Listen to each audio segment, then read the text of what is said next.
Hey everybody, Quantum here, and in this video I'm going to cover for you my 5-0 run in the Grand Prix, second stage, Stage B. This was for Group B though, not the account with Group A. The first match did disconnect, but we'll cover these other four. It was fairly comfortable, as you can see though on the replay screen. I was using RUNECRAFT. This is basically the only deck that I fully have built. I pretty much put all the resources in to this deck. If you want to see it, what we used here it is. It's pretty self-explanatory. The only things that are maybe question marks are like Radiant Rainbow. I just wanted more ways to cantrip through the deck, and the Truth Summons. Basically, I just wanted more 2-drop contesting cards. And this is a spell, so it puts a body on board, a 2/2, but also allows me to contest like an aggro strategy. If like I'm up against puppets or something, I can just slow them down a little bit. I'm also only 2 Sagelight Teachings. I don't really like this card, but it is necessary because you do need to regain health. But the goal of this deck is just you draw as much as possible, and then you get to your power cards. Anangrea is your mid-range control card. It wipes the 3 characters usually. Willian is mid to end game, where it will wipe out wide boards, especially against Swordcraft, where they put multiple characters into play off of like one summon. Think like Amalia or Luminous Magus. And then Kuon is one of your big finishers and pressure cards. You definitely want to see this as much as possible. And then, of course, you're sifting through the deck so that you can hopefully find the one of Ruler eventually. You have a lot of time to find it. You can usually get your deck down to about 10 to 15 cards, and if you don't see it in those cards, then you just have to play towards your other outs. You do have Blaze Destroyers and other ways to get to high damage. And then, of course, the deck really centers around Dimension Climb. The sooner you see this, usually it's not an issue, because by the time you get to 10 play points, which is when you want to cast this, you will have enough spells shift and spell boosting effects to actually make this card reduce down to hopefully 0, even if you don't see this until like later on in the game. Not too late, but like if you don't see it right at the beginning, it's not an issue. So that's the deck. Let's go ahead and take a look at these matches where you can check out the run. Alright, this first match was kind of interesting for the simple fact that this guy is a decent rank, but was an Emerald group. Sometimes people D-rank, sometimes on purpose, to rank up other classes. I know I wanted to do that. Not saying that this is what this person did, but I don't know, you can judge for yourself if this is a super serious match or not. Anyways, we are going second, and no play on the opponent's turn 1 or turn 2. No play for us on turn 1. We're not going to use our play point to develop the Miss Miranda because we don't have a follow-through 2-cost card to play on our actual turn 2. So we're going to save our play point most likely for turn 4, where we deploy the Anangrea to clean up the board. That's generally what you like to do in these more aggressive matchups. So Miss Miranda, hitting the board a turn early is going to be able to clean up some stuff now, which is nice. The opponent does have a second Lance Trooper to get the Rush Soldier.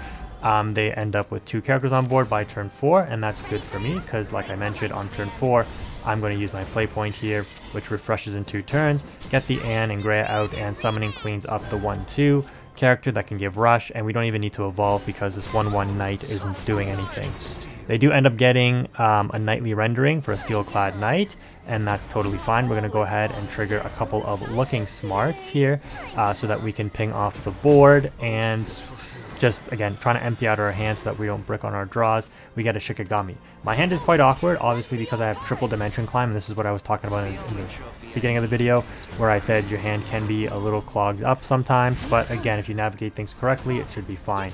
They're going to go ahead and Amelia, get 2 followers, get back some play points, drop a Vault, clear my board, and I'm going to be forced to use my Willian here, which doesn't feel great because I really needed to save that for an Amalia, or another Amelia, or a Luminous Magus, but I do have to be wary of the Owlbear coming in as well, super evolving and hitting me for 12, because this Ambush Valse does represent a big threat because I can't really hit it here. So I'm going to just go ahead and draw through as much of my deck as possible because I need cards to actually play. Ideally, seeing a Kuon, I'm forced to evolve this Golem because I can't risk them putting in multiple knights into play and getting like +4 or +3 on that character and then hitting me down to 12, which puts me in Owlbear range. So they do go for the Zirconia and hit me down to 12 because the Vols. But now we're going to have to hope to find something to contest the board. I do anticipate that I will have to use my Dimension Climb, but I actually get through to an Anangrea again, and with the evolution of this, I'm going to be able to stave off enough pressure, I think, that I won't still lose to the Owlbear. Let's see. Yeah, because of the Stormy Blast, and if they have an owlbear, they'll have to crash it through the warded character because it's going to use all 9 of their play points. The damage is only 3. They do indeed have it, right? So all my stuff survives, and I just survive lethal, right? Because they have 14 damage right here, but they have to get through the warded character. So that really saved me. Good sequencing on my part on the previous turn, knowing what to challenge and what to take out. So they do end up getting me to 12, but they clear my board. I brick my draw, but that's fine. We're going to go ahead now and basically be forced to heal because I'm in another owlbear range. Go back up to 20, drop as much as our hand as possible, going down to 0 play points, and then use our Dimension Climb, hoping to draw into something that's actually half decent. We're going to end up using our play point to trigger the 10 on the Kuon. I didn't make a mistake technically here. I should have used my Shikigami and crashed it into the owlbear and then dropped the Kuon so that it didn't absorb the first Shikigami that I played, because then my Kuon could take out this owlbear. Now I have to use my big warded character to the Noble Shikigami to take out the owlbear, which leaves them at 20. So really rough spot for me.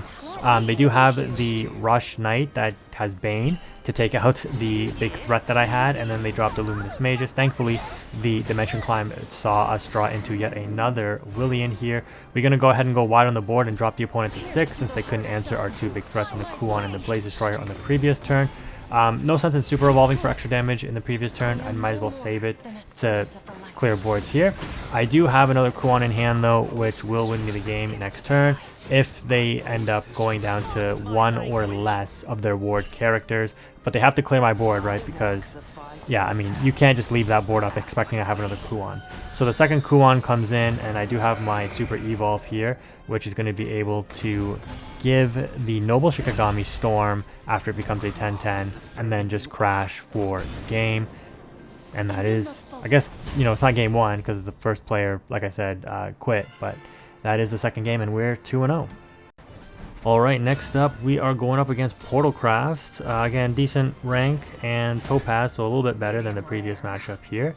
Our opening hand, a little awkward. I'm going to opt to keep the Dimension Climb, and we draw into the Ruler early, and this is what you really don't want to see. But we do have some good sifting cards, right? This is why, again, Radiant Rainbow is okay in this deck, but against PortalCraft, if they're on the aggro puppet stuff, like, it can be very, very difficult to win fast enough. Play your game before they win too quickly, I should say. But because they don't develop a character and they're on the artifact build, we can afford to play a little bit slower. The Bell Ringer here is also really good for us because it's not pressuring damage, so we don't have to develop our Miss Miranda yet. So instead, we're going to play it slow and continue to cantrip through our deck, use the Rainbow, boost up the Dimension Climb. Not that we necessarily need to, like, by the time we want to use the Dimension Climb, since we already have the Ruler in hand, we'll get it to 0 by the time we have 10 play points, but I basically have nothing else to use it on. I do eventually draw into the Anangrea and the William, which is really great. And then we draw into a Homework Time. So we're off to the races now. I don't even see what I used the Radiant Rainbow on there. It probably should have been the William because, like I said, the Anangrea that I drew in my hand will boost up the Homework Time to a Looking Smart, which is fine. And I'm well on my way to make the Dimension Climb cost 0. So they go for the Medical Grade Assassin. That's fine. They wipe out whatever I put out there. The Anangrea comes in, and I'm going to have to evolve it because I have to deal with the warded character, and my An Summoning is the only thing that can take that out. So I end up just clearing the Medical Grade Assassin with the An Evolve ability and keep it fully healthy without having to challenge, which is fine. They're going to be forced to respond with their own Evolve and using their play point during that turn as well. They're going to clear out my board and get the, stay with the Evolve Noah.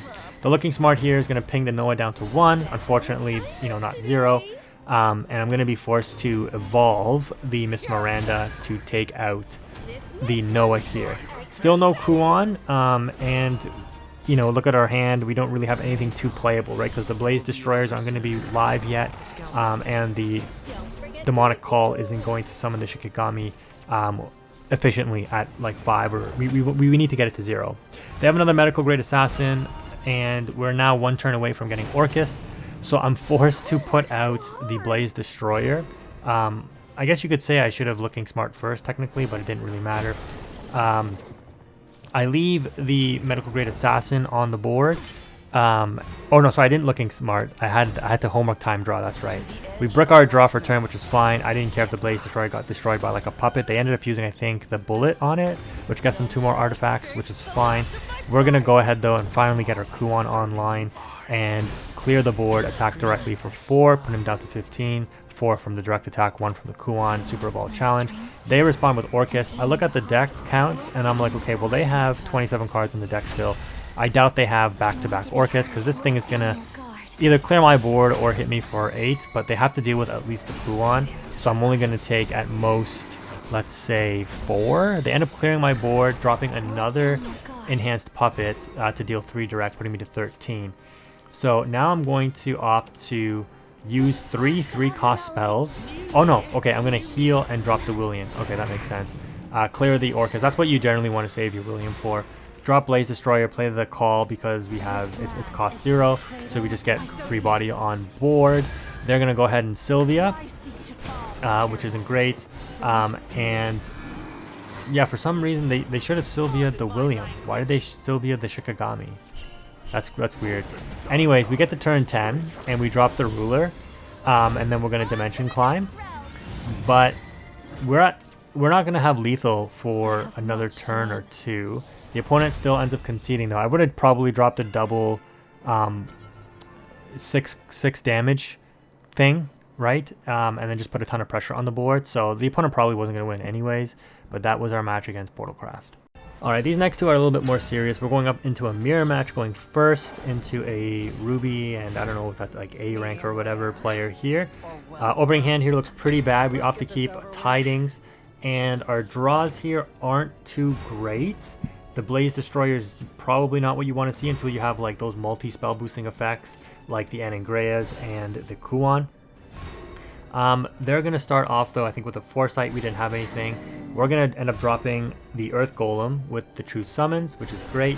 They're going to go ahead and drop the Brew for an Earthright, and they leave a play point on the table by not using it to engage it, which is great for me. Maybe they don't want to because I know it can clog up the board. Maybe they want to just get it to the point where it's used up and it clears the board. But they're going to go homework time, draw a card. We're now going to Radiant Rainbow, and we got to reduce this Blaze Destroyer. I'm not too worried about the Dimension Climb here. We end up True Summonings again, putting out another Earth Golem, and I'm just trying to bait the Anangrea here, but the opponent doesn't do it. They're going to go for Miss Miranda, which is actually better for me then, because here you can see, yeah, they don't end up with like a 6 character. They have a 4-2 and a 2-2.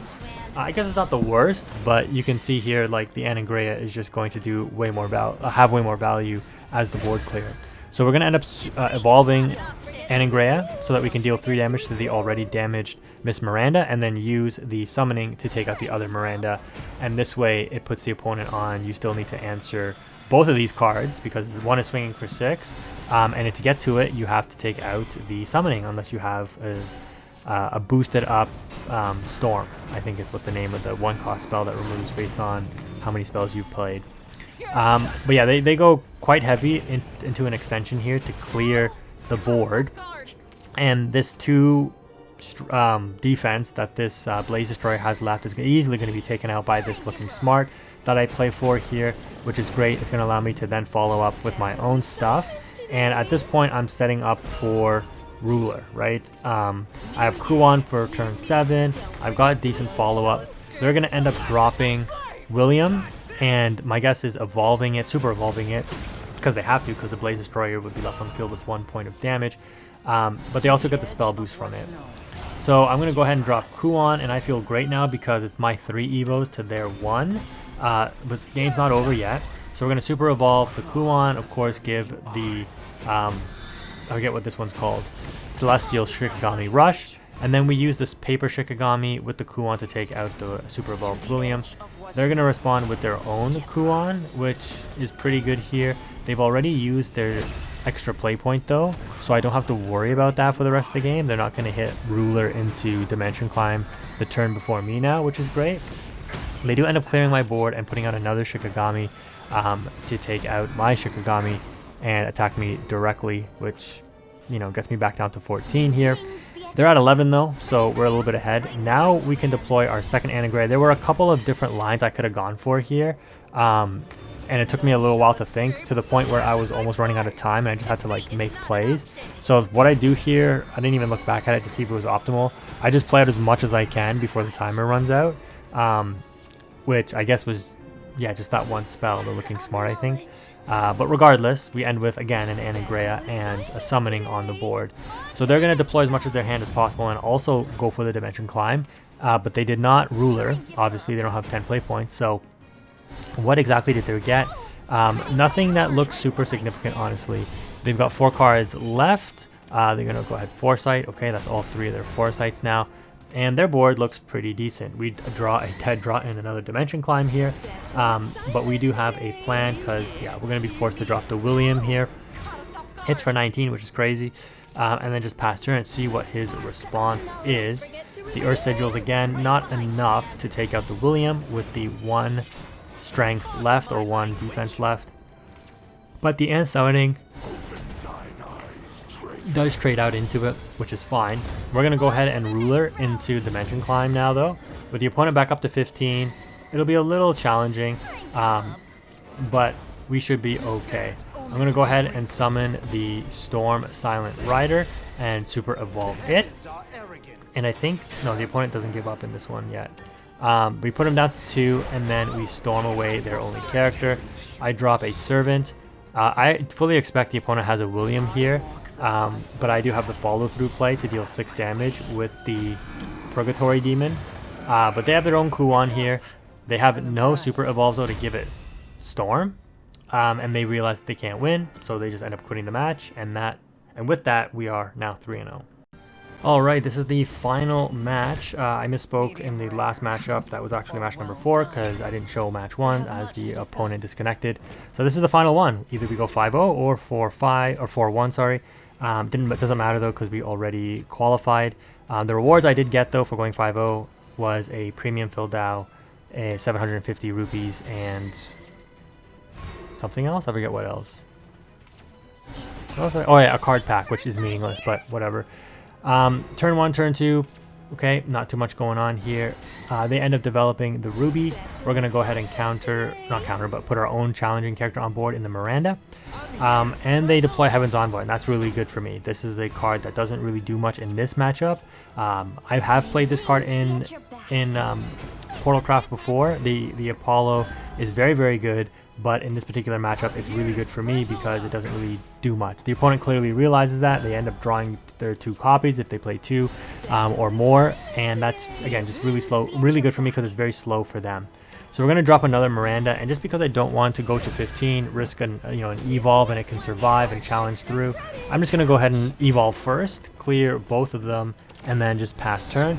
This is what's nice about this deck is the Miss Miranda and the Ant Summoning clear 2 and 3 threats on respective curves pretty nicely. So there you can see Miss Miranda came down before turn 5, or on turn 5 in this case actually, and cleared out my opponent's board. And then if I had the Ant Summoning for another white board, the Ant Summoning could also take out potentially 3 cards, which is, or Anagrea, sorry, which gives you the Ant Summoning. So yeah, really, really strong stuff. They go for Divine Thunder here, and I was like, okay, that's very interesting. They got a few puppets in hand, so they could have, I think, used those if they wanted to instead. But what this tells me is they are setting up for an aggressive Orcus. They're on turn 7 with their play point. That's 8, and sure enough, that's exactly what they go for here. But being the second to evolve in this situation actually bodes well for me, because as you can see here, they're challenging my characters and not hitting me for that direct damage. So well, I guess to be fair, they're using up their hand puppets and then using the evolves, then they can hit me for direct damage, but it used a lot of resources to clear my board, which is pretty good. We're going to go ahead and William. This is why we keep the Williams, to take out those big threats that's hard to interact with, in this case Lloyd protecting the Orcus, and wide boards, which we don't have to necessarily worry about too much against Portalcraft unless they go for Ralmia with like triple artifact beta or something that's going to burn me for 9 each turn. They go Olivia, no super evolve. I was hoping they would, into the Fildao to clear my board though, and we're just gonna go ahead and William again since we have the third one in hand. And if you didn't catch it earlier, I had 3 Williams and 3 Kuons in my hand early on in the game, which is crazy. I definitely should have lost if that was like a normal match, like a higher ranked opponent, probably, but we'll take it if we can. So we're gonna go ahead and use our Kuon again. We end up making the Noble Shikigami, and I'm thinking about, do I want to burn my last Evo here? And I'm like, well, I don't really need the Evo to win, but I would like to counteract whatever the opponent is doing with my own Evo, but it's fine. So we end up clearing and putting the opponent to 9. They go for a random puppet before going into Liam. Sure, they would have been better off playing the Liam and then playing the puppet, so it would also get the Bane ability, but that's fine. They do end up wiping out my board though and keeping their Liam, which is pretty good. But we have another Kuon that's gonna come in at 10, right? So it's gonna make the Noble again. And I have much to learn. They scoop. Because yeah, that's a direct attack for game. So GG, that is our 5-0 run. If you made it this far in the video, let me know what you think. Thank you for watching. Quantum is out.